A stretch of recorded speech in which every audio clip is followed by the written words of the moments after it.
APT-10 has been phishing U.S. utilities. Google wins a big round over the EU's right to be forgotten. European courts are also considering binding contractual clauses and Privacy Shield, which together have facilitated transatlantic data transfer. 27 nations agree on responsible state behavior in cyberspace, a hawkish take on Huawei's 5G ambitions, and Edward Snowden's book is being used as phishbait. Not, we hasten to say, by Mr. Snowden.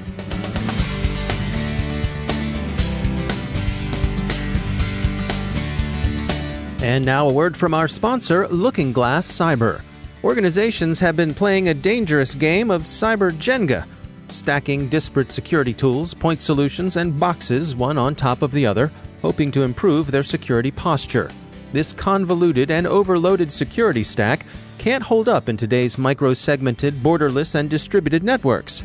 As the enterprise network grows, organizations need a flexible protection around their unique network ecosystems. By weaving security into the investments your organization has already made, formerly disjointed tools can communicate with one another to disrupt and distract the adversary without revealing your defenses. With a software-based approach to unifying your security stack, security teams can easily scale their protection to fit their needs, with one integrated software solution requiring no specialty hardware. Learn more at lookingglasscyber.com/contact us. That's lookingglasscyber.com/contact us. And we thank Looking Glass Cyber for sponsoring our show.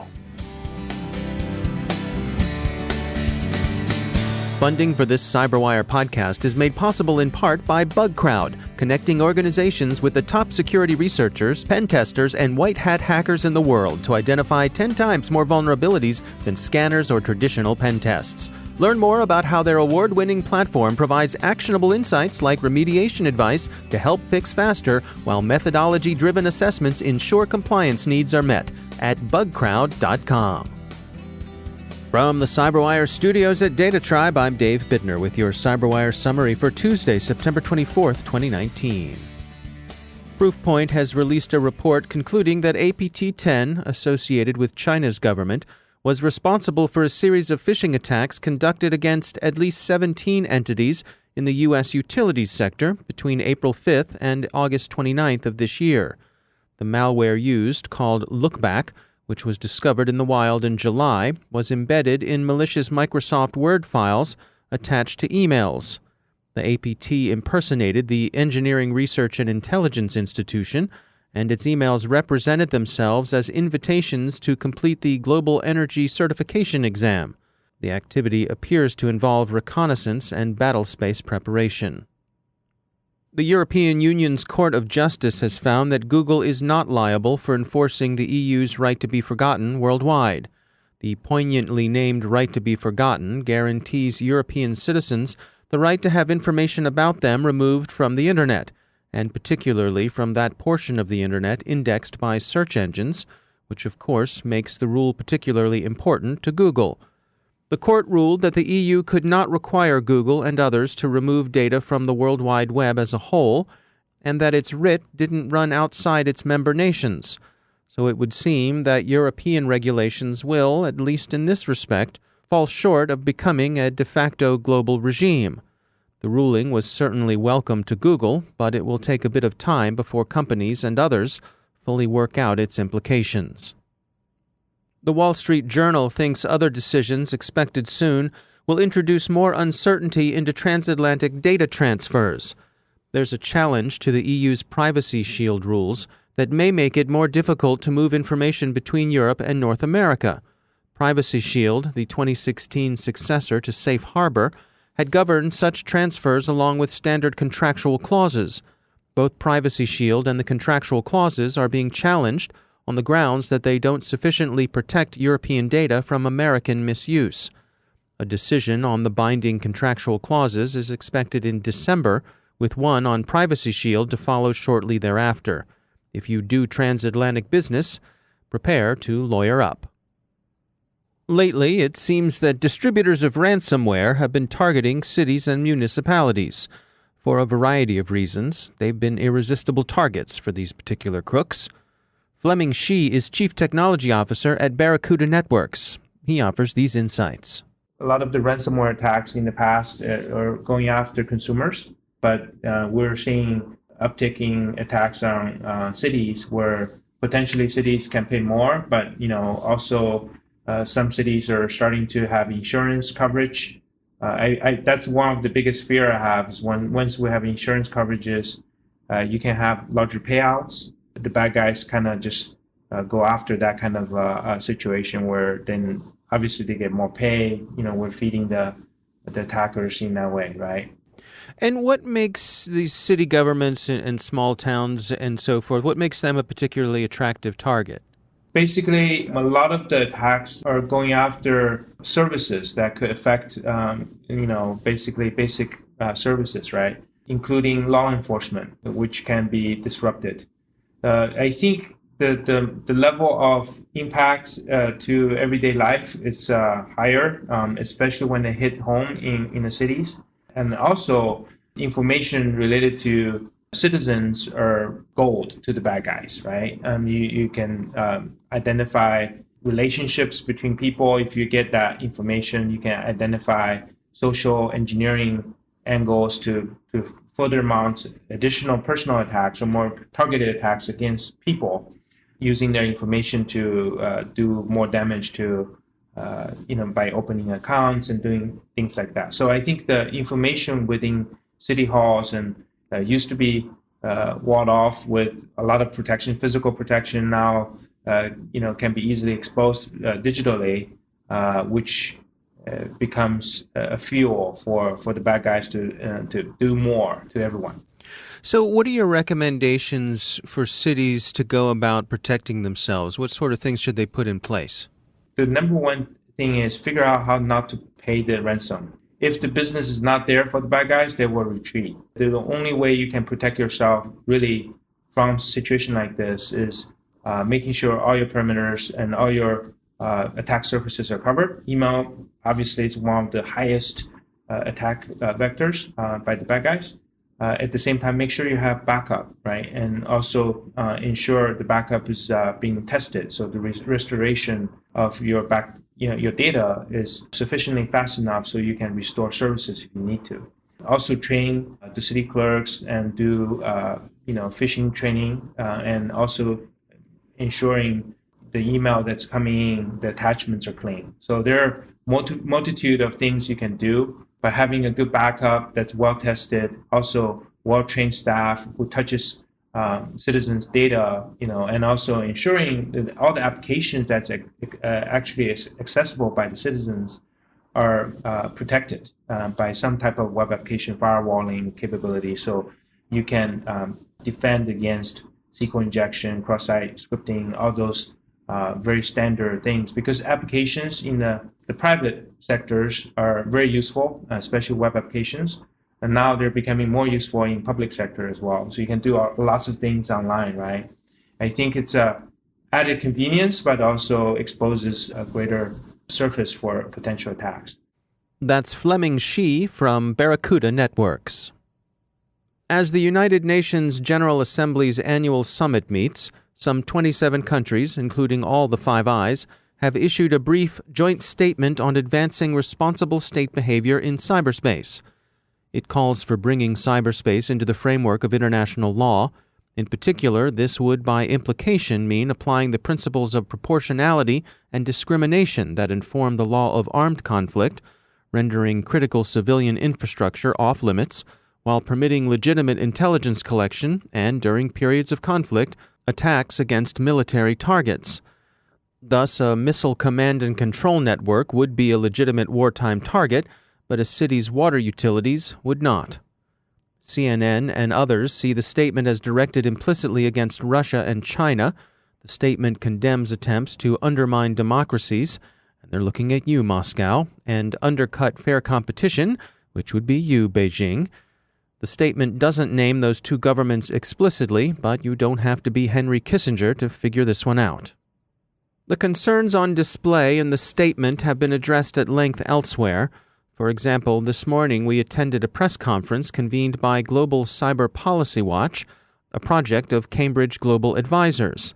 3 experts spoke, Tom Ridge, former U.S. Secretary of Homeland Security and 43rd Governor of Pennsylvania, Nate Snyder, senior counterterrorism official with the Department of Homeland Security and the Countering Violent Extremism Task Force under U.S. President Obama, and Chris Comiskey, former Undersecretary for Management at the U.S. Department of Homeland Security and current senior fellow and adjunct faculty member at Virginia Tech's Hume Center for National Security and Technology.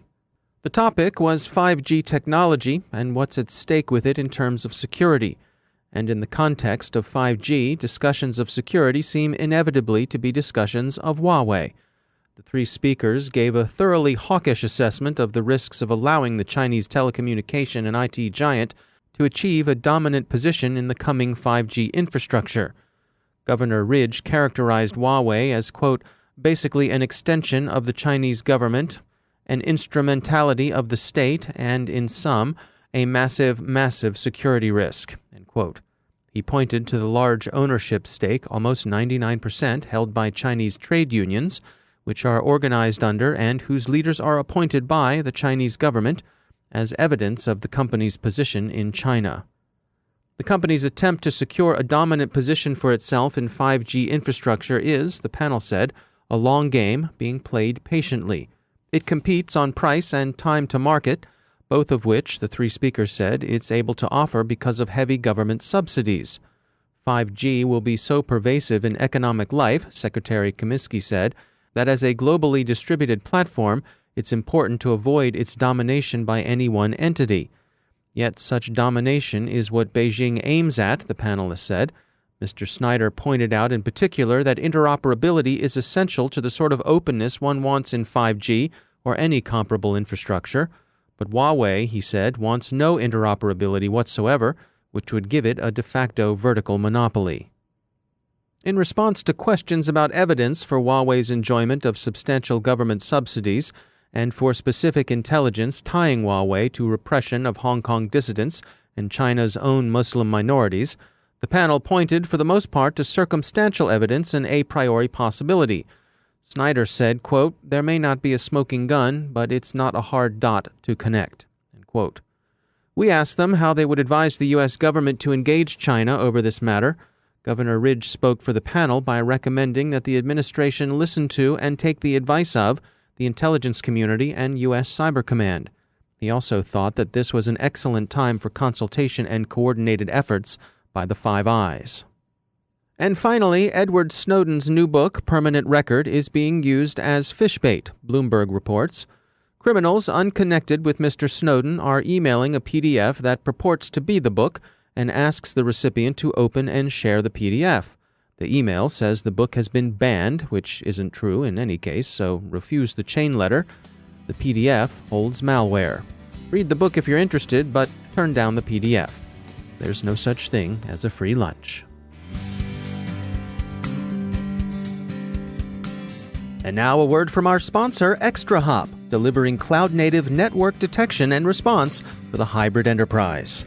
The cloud helps your organization move fast, but hybrid isn't easy. Most cloud security failures will fall on customers, not service providers. That's one reason enterprises value the SOC Visibility Triad, Gartner's framework that helps teams like yours scale security and business operations safely and cost-effectively. When you combine network detection and response with endpoint protection and SIM, you have the visibility, threat detection, and automated response capabilities you need to secure and support cloud growth. Learn more at extrahop.com/cyber.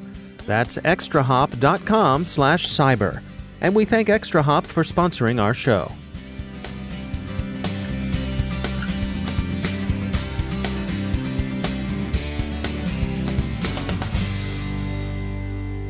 And joining me once again is Johannes Ullrich. He's the Dean of Research at the SANS Technology Institute, and he's also the host of the ISC Stormcast podcast.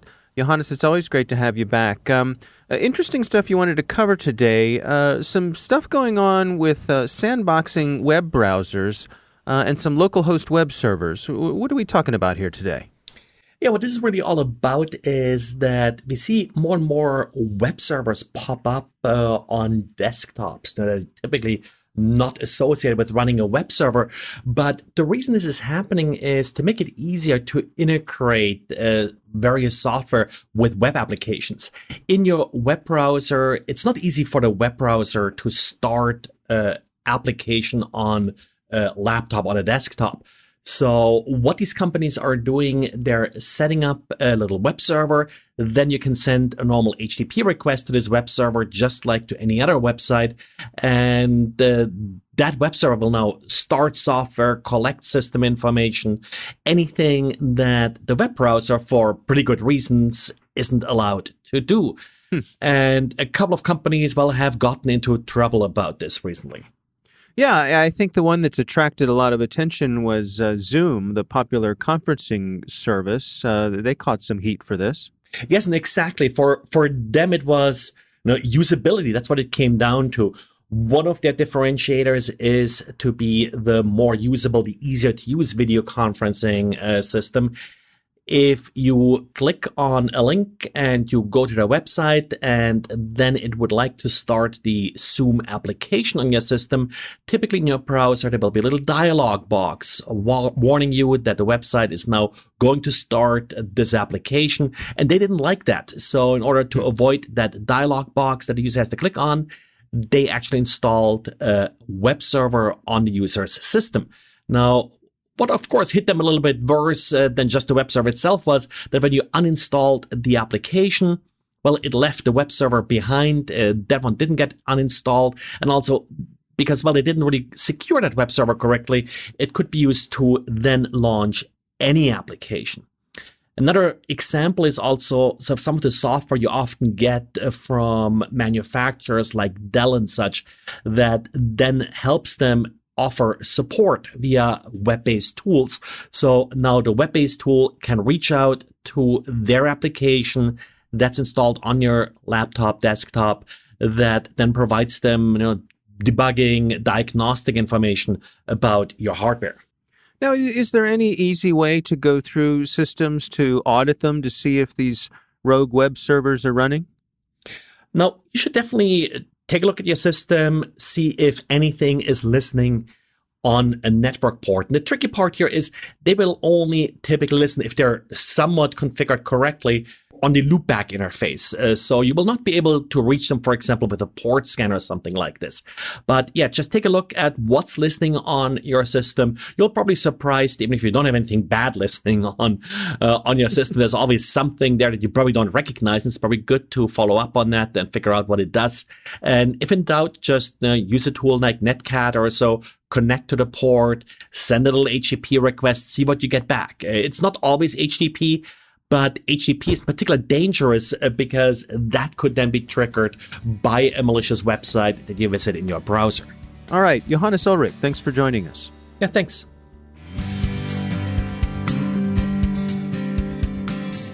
And that's the CyberWire. Thanks to all of our sponsors for making the CyberWire possible, especially our supporting sponsor, Observit, the leading insider threat management platform. Learn more at observit.com. The CyberWire podcast is proudly produced in Maryland out of the startup studios of Data Tribe, where they're co-building the next generation of cybersecurity teams and technology. Our amazing CyberWire team is Stefan Vaziri, Kelsey Bond, Tim Nodar, Joe Kerrigan, Carol Terrio, Nick Valecki, Bennett Moe, Chris Russell, John Petrick, Jennifer Iben, Peter Kilpie, and I'm Dave Bittner. Thanks for listening. We'll see you tomorrow.